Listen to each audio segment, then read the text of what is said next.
bago po ang lahat, tayo po ay manalangin. Dakila at makapangyarihan namin Diyos, sa oras po ito kami po ay pagpapilin.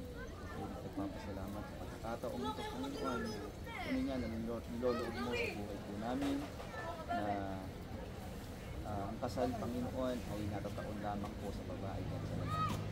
Bless mo, Panginoon, ang oras po ito sa pangalan po. So,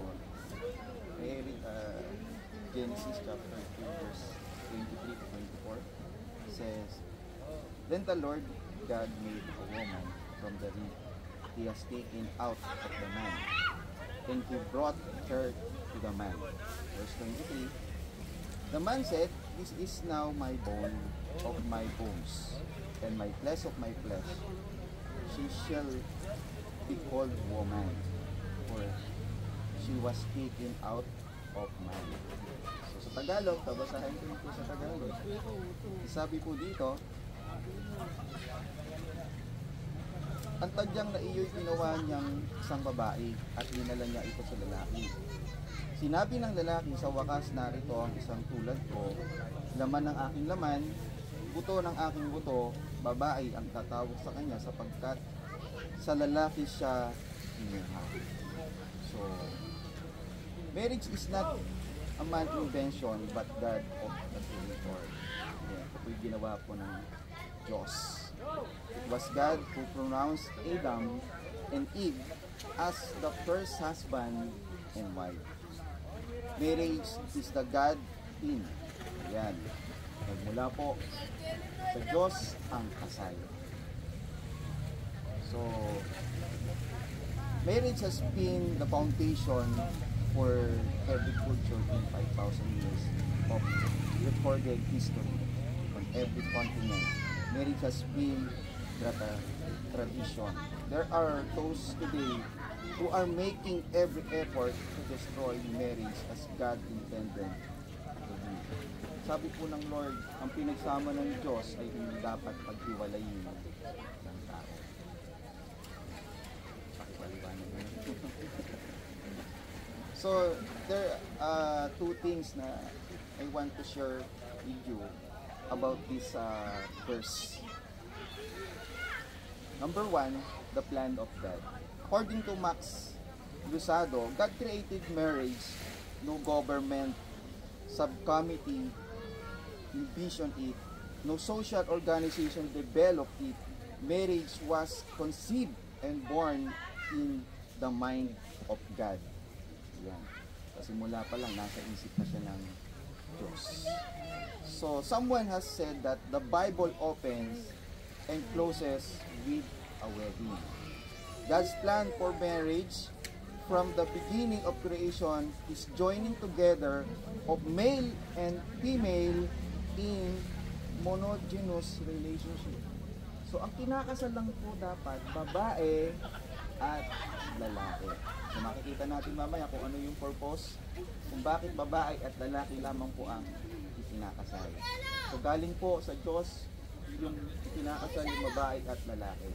So, ang kasal po ay lalaki sa lalaki, babae sa lalaki, ay lalaki, babae sa babae, hindi po galing sa Diyos yun. Amen. Ang galing lamang na kasal sa Diyos ay babae at lalaki. So, a man and woman in marriage have pledged to be faithful till death do us part. So, till death do us part. You, both of you need to be faithful. Amen. To your partner. Marriage is a bedrock and provides security for the man and woman and their children. So how young are you, Brother Miguel? 58. Kaya pa mag-produce. Ikaw, 45. Kaya pa? By the grace and will of God. Yan. So, marriage is a bedrock that provides security for a man and woman and their children. One of the time in America, yan. Marriage virtually ensured that children will be raised to adulthood by parents who gave them life today, that the number is under 50% in many communities. So, ito po yung purpose. Ayan. The purpose of God. Number one, sabi po dito, reflect God's image. Ayan. We are created by the image of God. Ayan. In the creation of the different kinds of creature, God spoke, and the different kinds were created. Man was related to the animal kinds, or man is in no way related to the animal kinds. In the Genesis account of creation of man, man is set apart from all other acts of creation. The creation of man was more personal. Sabi po ng Lord, let us let us make man in our image. God said, let us make man in our image, in our likeness. Man share a likeness to his creation that animal do not have. Man has the capacity to know the mind and the will of God. Yan. God created man to reflect his image. An image resembles and represents the one of the picture. Both man and woman were created in the image of God. Ito po yung pangalawang purpose. Reproduce children. Ayan. Marriage, ito po yung purpose po ng marriage, to reproduce children. Sabi ng Lord, umayo kayo at magpakarami. Amen. So, ang kasal po talaga ay sa babae at sa lalaki. Kung ikakasal po ay parehas lalaki, paano pong dadaan? Amen. Parehas babae, paano pong dadaan? So, sabi po dito, to reproduce children. God commanded man and woman to be fruitful and multiply. Ayan. And replenish the earth and subdue it. The psalmist wrote of the blessing children from a God-honoring marriage. I'm praying for you, both of you, to have a children.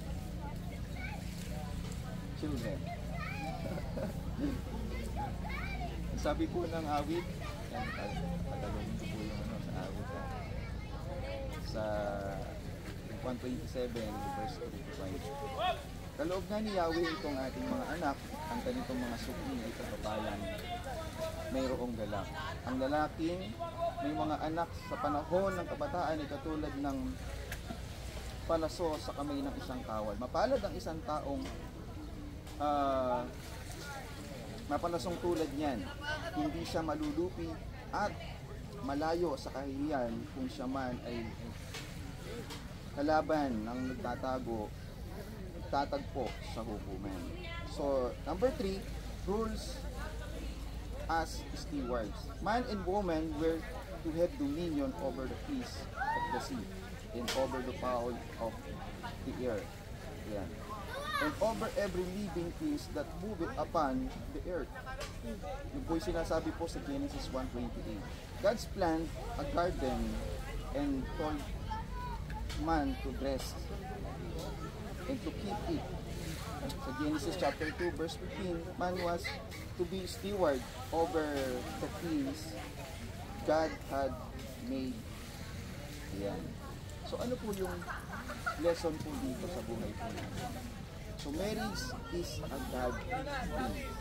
God thing. Marriage is a divine institution. So hindi dapat paghiwalayin ng tao ang pinagsama ng Diyos. Yeah, hindi dapat paghiwalayin ng tao ang pinagsama. So pinapahintulot lamang, sinabi ng Panginoon, pinapahintulot lamang yung divorce. Yan. Kapag sinira ng isang kapartner sa pamamagitan po ng pangangaling yung relationship. Sa inyong dalawa, both of you,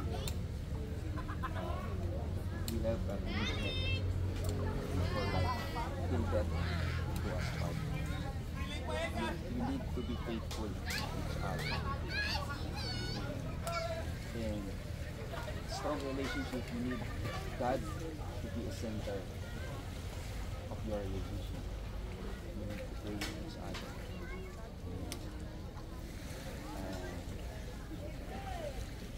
I know God, ayun, samahan kayo ng Panginoon. Bago talaga. Ayun tayo, stage pa ako.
Let us pray.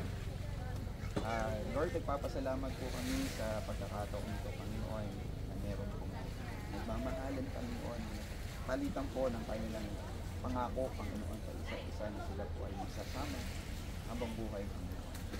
Ang pagsasama po nila, Panginoon, ay gabayan mo, at pagpalain mo, Panginoon, sa lahat ng aspeto. Pagkaloob po sa kanila, sa pagkasama po nila, Panginoon, ang iyong biyaya, ang iyong pag-ibig, Panginoon, ang kapayapaan, Panginoon, at anumang po mga problema, pagsubok po na mararanasan po nila bilang mag-asawa, Lord, ikaw po ang pumagitna sa kanila, Panginoon.